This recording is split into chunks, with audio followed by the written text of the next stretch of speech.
오늘 우리가 함께 연구할 숫자는 숫자 2입니다. 고대 히브리 토라의 관점과 성경적 수비학인 게마트리아의 전통을 따라 하나님의 말씀 속에 감춰진 보화를 함께 나누고자 합니다. 자, 숫자 2의 기본 의미와 상징은 둘, 증인, 구별, 관계, 연합 등등의 의미를 가지고 있는데, 자, 이러한 의미와 상징을 가지고 있는 또 알파벳은 두 번째 알파벳, 이 베트입니다. 오늘 이러한 순서로 여러분과 함께 말씀을 나누고자 합니다. 자, 숫자 2에는 하나님의 놀라운 창조의 섭리와 구속의 비밀이 숨겨져 있습니다. 숫자 둘, 우리는 둘이라고 하는데 히브리어로는 슈타임이라고 합니다. 성경의 문자는 표면만 읽어서는 그 깊은 속뜻을 온전히 깨닫기가 어렵습니다. 그래서 숫자 2를 통해서 하나님의 왕과 의도를 함께 공부해 보도록 하겠습니다.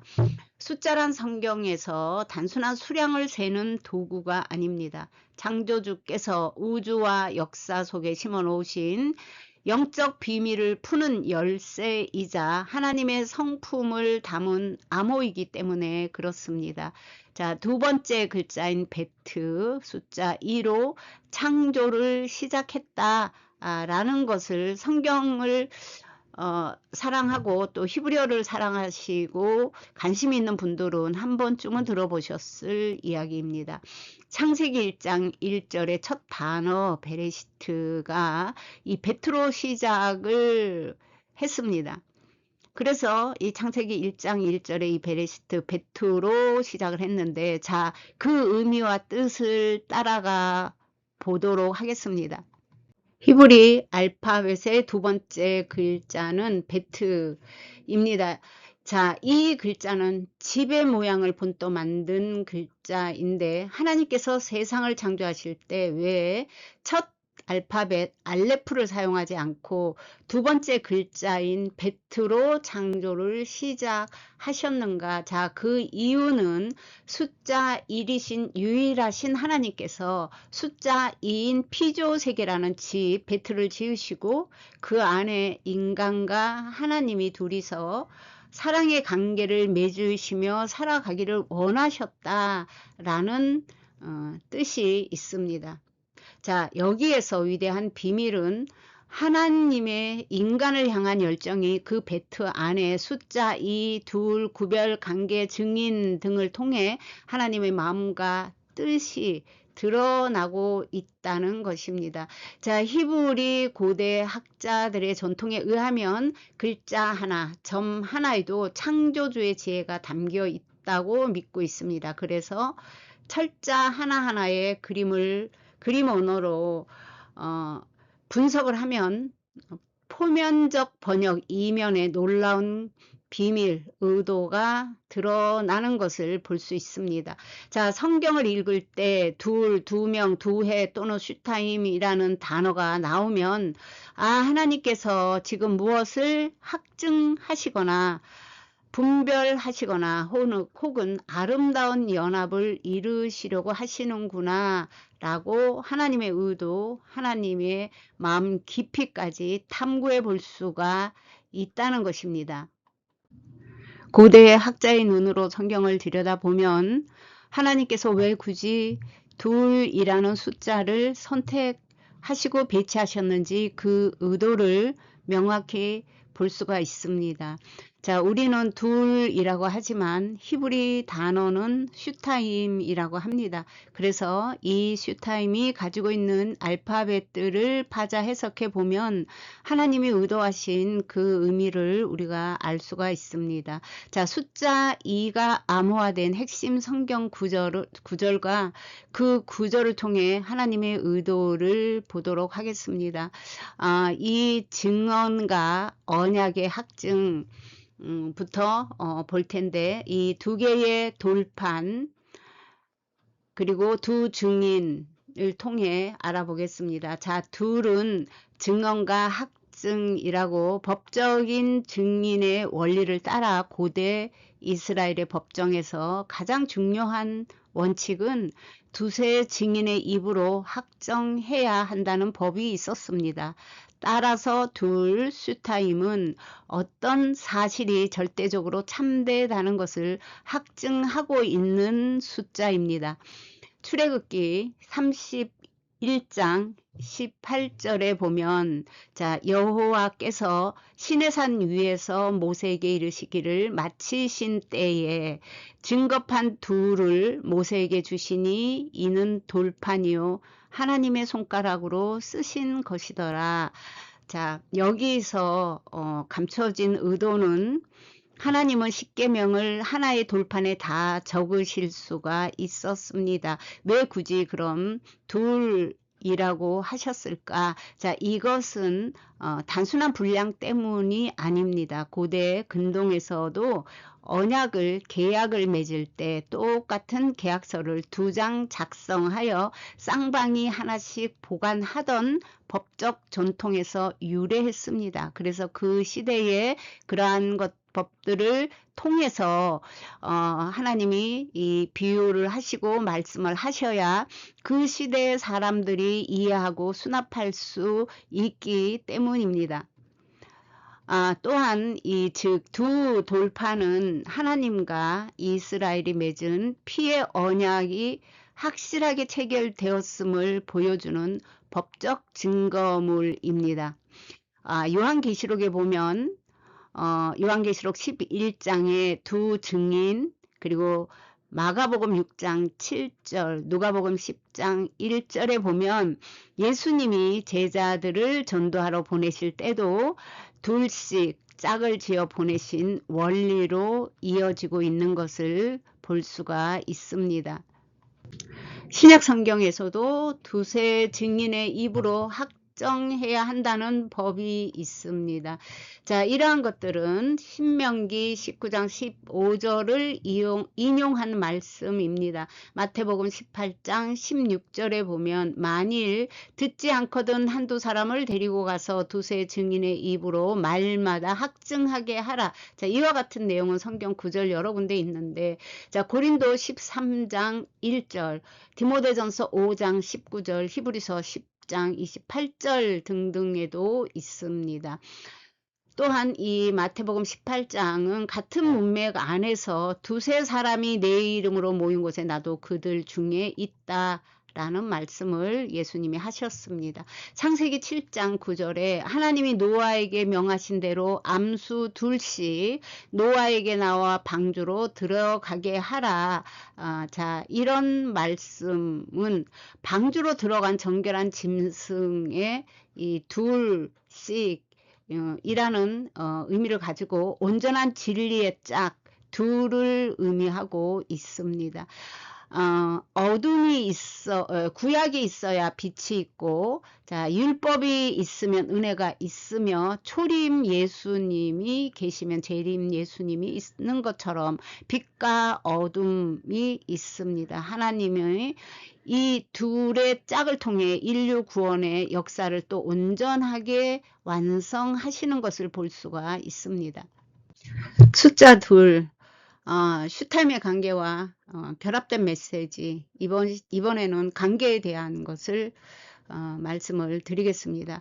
자, 파자 해석하기 전에 이 슈타임이 가지고 있는 글자를 요약하면 전능자의 불같은 언약이 하나님의 손을 통해 역사하여 생명수의 진리를 온전히 담아낸다 라고 말할 수가 있습니다. 이 네 가지 상령의 의미를 순서대로 연결을 하면 숫자 둘의 영적 의미는 홀로 존재하시든 유일한 하나님, 자, 1, 그리고 첫 번째 알파벳 알레프가 하나님을 뜻한다 그랬죠. 그 하나님께서 자신과 사랑을 나누는 대상 이 베트를 지으시고, 자, 이 베트는 성전을 의미합니다. 집을 의미합니다. 그래서 우리가 집이다, 성전이다, 교회다, 뭐 이런 얘기들이 다 맞습니다. 그러나 답이 완성이 되진 않았습니다. 하나님의 목적은 사람의 심령 안에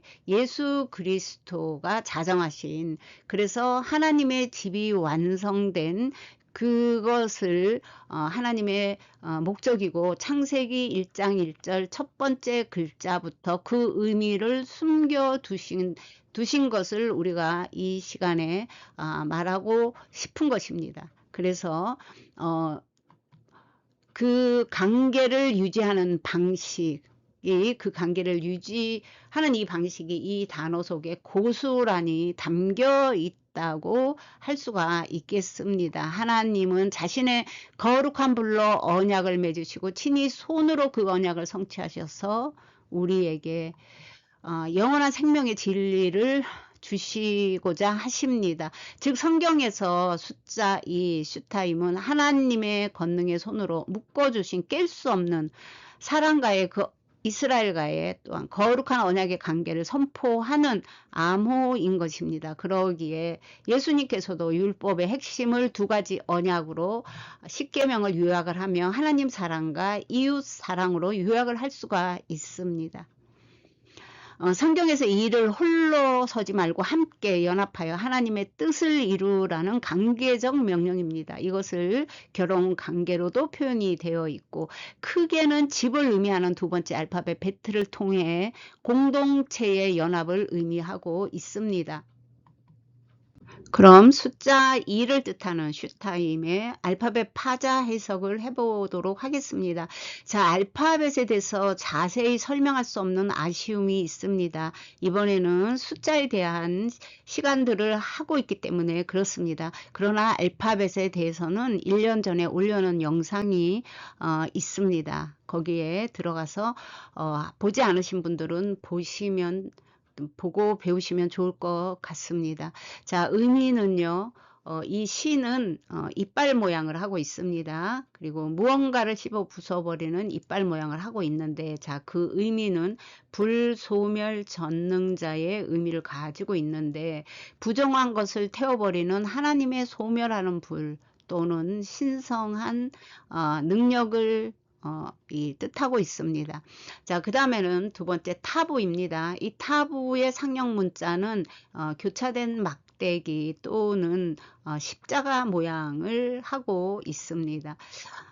그래서 의미가 표식, 언약, 완성, 자, 언약의 인치심, 도장, 그리고 끝이라는 뜻을 가지고 있습니다.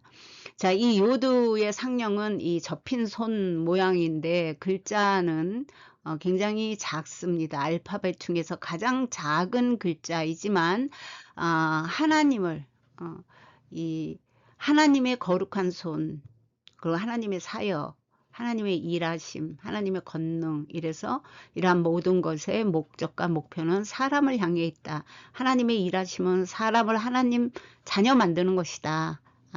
라는 그러한 뜻과 의미가 있습니다. 그래서 우주를 움직이시는 창조주의 권능과 섭리를 상징하고 있습니다. 자, 마지막 이 맴은 이 상형 문자가 물입니다. 이것 중에 다를 표현할 수는 없고, 이 맴에 대해서는 이어서 더 설명을 하도록 하겠습니다. 자, 의미는 생명수, 진리, 그리고 마음, 지성소, 그릇의 등등의 의미를 가지고 있는데, 자, 이 그릇은 사람의 마음입니다. 그릇에 담기는 진리의 말씀, 사람의 심령 안에 생명이신 하나님 말씀이 들어와서 그것으로 채워지는 그 의미가 있습니다. 그래서 맴이라는 이 알파벳에 두 개가 있는데 이렇게 막힌 맴이 있고 열린 맴이 있습니다. 그것에 대해서도 뒤에 가서 설명을 하도록 하겠습니다. 자, 우리의 영이 우리의 생명이죠. 하나님을 담는 그릇으로 사람의 마음으로 채워져 가는, 그리고 훈련되어져 가는 이러한 의미를 가지고 있는 글자가 맴입니다. 좀 더 설명을 하도록 하겠습니다. 물이 어떻게 진리가 되나? 자, 물질적인 물을 말하는 것이 아닙니다. 앞에서 여기까지는 했죠. 그래서 상형 문자를 맴에 대해서만 보여드리려고 합니다. 이 상형 문자가 이 물이 흐르는 모양이었어요. 여기에 보시면 우리가 가장 먼저 공부했던 알레프, 소머리, 하나님의 힘의 상징, 능력의 상징, 이런 걸 상징한다고 했고, 자, 이것은 지금 이 맨과 닮았지만 맴이 아닙니다. 이건 두 번째 알파벳, 베트. 자, 우리가 지금 공부하고 있는 두 번째 숫자를 나타내는 이 베트가 성전을 의미합니다. 그래서 이런 모양을 하고 있고, 이 맴은 이 물결 모양을 하고 있습니다. 그래서 이 그림 문자로 사용이 되었다는 것. 그것이 조금씩 변하여 오늘날 현대 히브리어로 이제 이렇게 우리가 지금 하고 있다는 것을 말씀드릴 수가 있겠습니다. 그래서 맴은 생수의 강, 성령님의 가르침, 천국 복음으로 정결하게 온전해진 자녀의 의미를 가지고 있는데, 자, 히브리인들은 이 맴이 마임과 같은 의미로 봅니다. 그래서 이 마임은 진리의 물이라는 의미를 가지고 있고, 히브리인들에게는 모세오경, 우리에게는 말씀이겠죠. 그래서 이 마임, 이 물은 토라의 샘물을 상징합니다. 우리 성경에 에베소서 5장 26절에 보면 이는 곧 물로 씻어 말씀으로 깨끗하게 하사 거룩하게 하시고, 자, 물은 말씀이죠. 말씀이 육신이 되어 오신 분이 예수님이죠. 그래서 이 말씀이 우리 안에 있다는 것이 예수님의 그렇게 만들어지는 것이 바로 이 진리의 말씀이 우리 안에서 그 역사하시는 그런 상태가 되는 것입니다. 자, 복음성가 중에 물이 바다 덮음 같이라는 복음성가가 있습니다.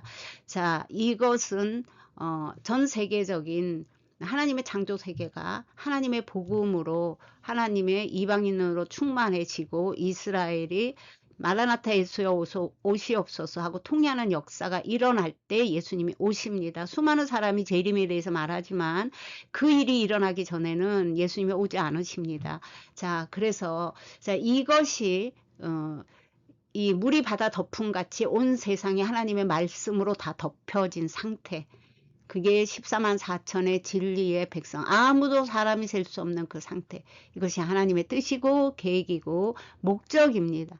자, 단어의 맨 끝에 오는 이 종신형의 맴과 이것을 조금 설명을 드려야 될 텐데, 자, 모르시는 분들을 위해 설명을 드리면 이건 똑같이 맴인데 이 열린 맴은 앞에 오거나 단어의 중간에 올 때는 계속 사역을 하는 맴입니다. 그래서 끝없이 진리의 물이 하나님의 백성에게 흘러넘치는, 사람의 심령에 가는, 그리고 또는 화살이 되어 맞추는 이러한 여러 가지 사역을 의미하고 있고, 자, 이 닫힌 맴은 사방이 꽉 막힌 네모 모양이지만 이것은 끊임없이 흘러내리는 생명의 말씀의 물이 가득 찬 상태를 보존하고 있는 상태입니다. 그래서 혹은 재창조를 위한 온전한 태중을 의미하기도 하고 구원의 완성의 상태를 의미하기도 합니다. 그래서 꼭 끝에만 옵니다. 그리고 그래서 꼬리 글자라고 하고, 이거는 하나님의 사역의 완성을 의미하는 이 맴입니다.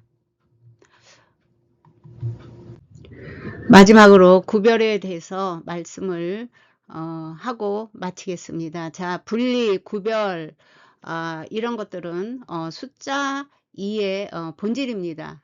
숫자 2의 본질이 되기 위해서는 앞에서는 맴을 설명했지만 숫자 2와 에메트, 진리라는 단어에 이 놀라운 연결고리가 있습니다. 에메트, 진리는 이 숫자 2의 의미와 완벽하게 맞물립니다. 자, 진리는 분리 2를 통해 드러납니다. 자, 분리에 대한 성경 말씀 히브리어 4장 12절에 보면 하나님의 말씀은 살아있고 활력이 있어 좌우의 날선 어떤 검보다도 예리하여 홍과 영과 및 관절과 골수를 찔러 쪼개기까지 하며, 자, 이 진리의 말씀, 이것이 바로 에메트입니다. 이 말씀이 우리 안에, 진리가 에메트가 우리 가운데 들어오면 우리 안에 있는 빛과 어둠을 나누는 것입니다. 그래서 하나님의 것과 세상의 것, 진짜와 가짜가 칼로 쪼개듯 명확하게 분리되는 것입니다. 사도 바울이 고백했던 것처럼 나는 날마다 죽는다. 내적 싸움을 말하고 있습니다. 자, 창조의 섭리와 구속의 비밀입니다.